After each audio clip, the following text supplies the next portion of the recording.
Let's make a delicious vegan cherry pie. Start by combining flour, salt, and cinnamon. Cut vegan butter in till it's nice and crumbly. You're going to add water a little at a time until it clumps together. Form 2 discs, cover them, and chill them in the refrigerator.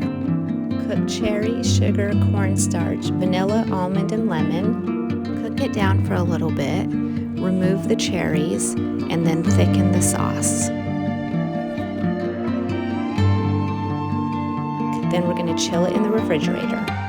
Now we're going to roll out the bottom dough and place it in the pie dish, then add the cherry pie filling.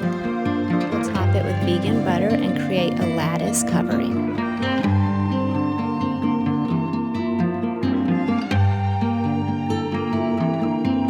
Next, we'll bring the dough at the edge together.